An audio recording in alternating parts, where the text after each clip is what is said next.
Itulah politik Indonesia ya, politik saling sandera, politik saling pegang kartu as, kartu truf. Ya Allah.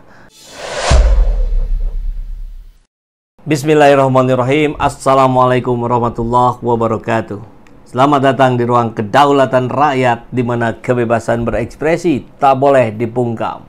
Sahabat SJ, babak baru politik Indonesia tampaknya sudah dimulai per hari ini.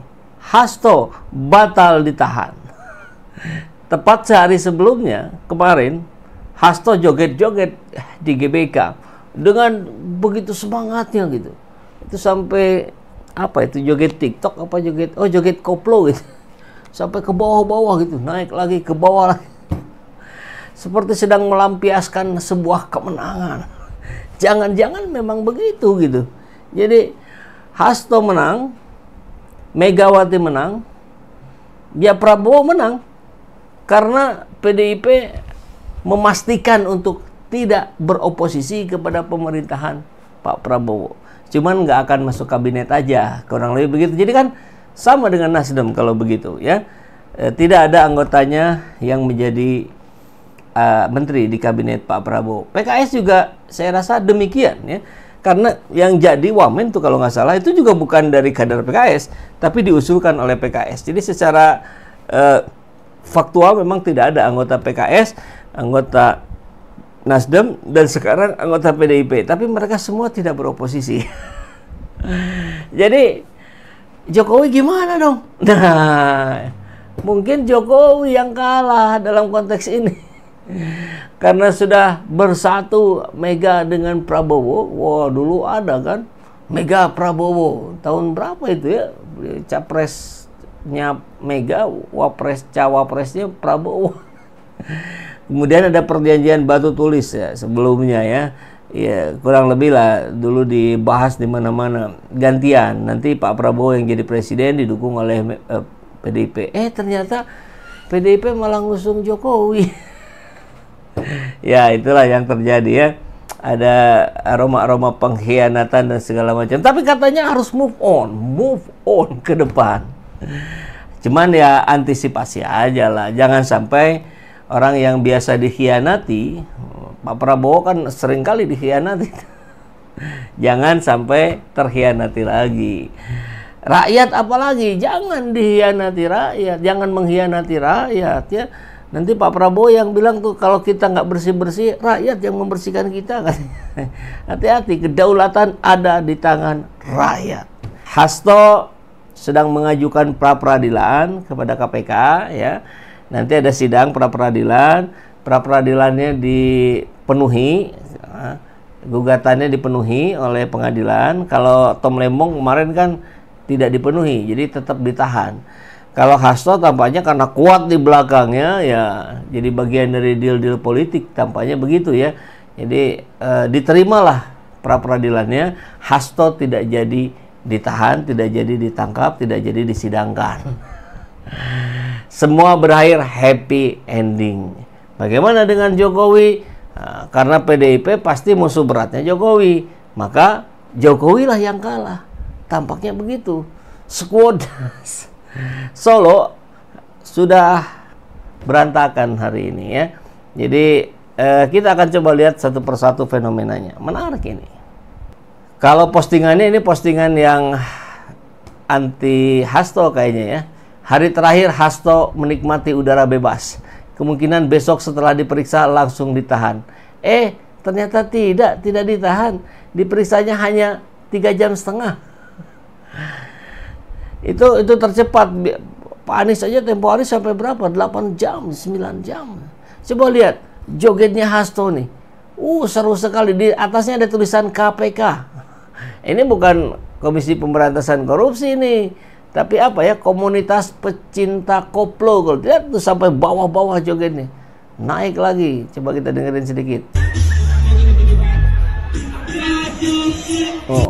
Jadi kelihatan begitu gembira. Jadi deal-dealnya saya kira sudah terjadi beberapa hari sebelumnya atau 1 hari sebelumnya, dan kemudian dipastikan di dalam ruangan KPK. Kan agak sulit kita menganggap KPK ini independen. Kenapa? Oh, sudah ditarik di bawah presiden kok. Gara-gara Jokowi itu sudah bagus-bagus independen. Ditarik langsung di bawah presiden. Langsung jadi apa? ASN ya. Ya repot dong independensinya. Tapi inilah gambaran ya.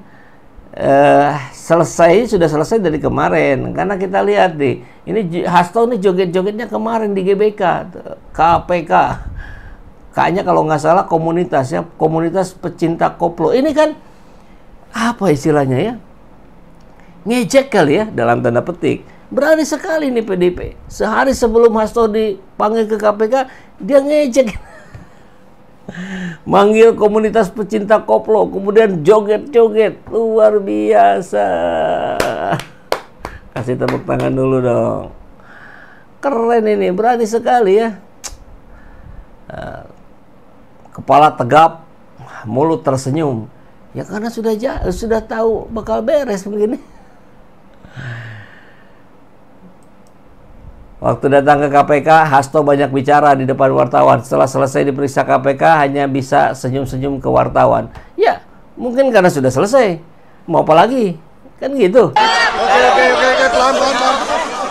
Kita start. Sabar. Oke.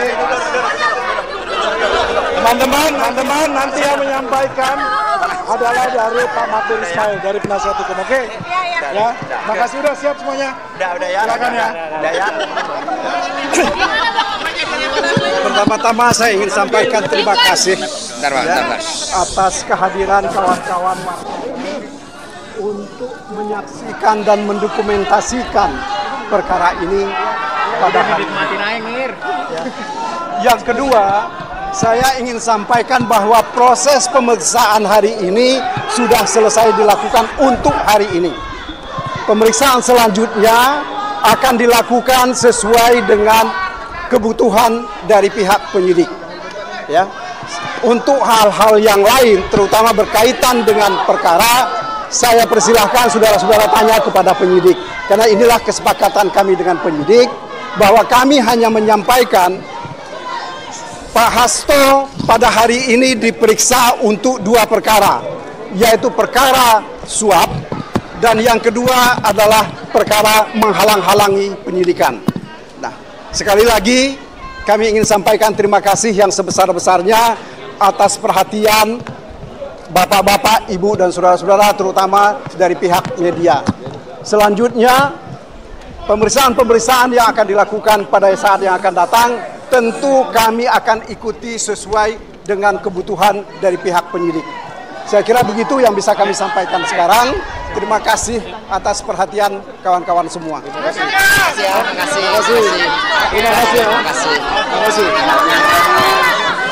Ya, makasih. Jadi tidak ada statement. Kalau sebelum masuk ada sekitar 4 menit lebih. Pak Hasto bicara panjang lebar. Saya datang ke sini, taat hukum akan memenuhi ini dan bla bla bla. Ujungnya terakhir, makasih. Kenapa ya? Udah selesai kok. Dan tadi ada kata kunci yang disampaikan oleh pengacaranya tampaknya ya, tim hukumnya.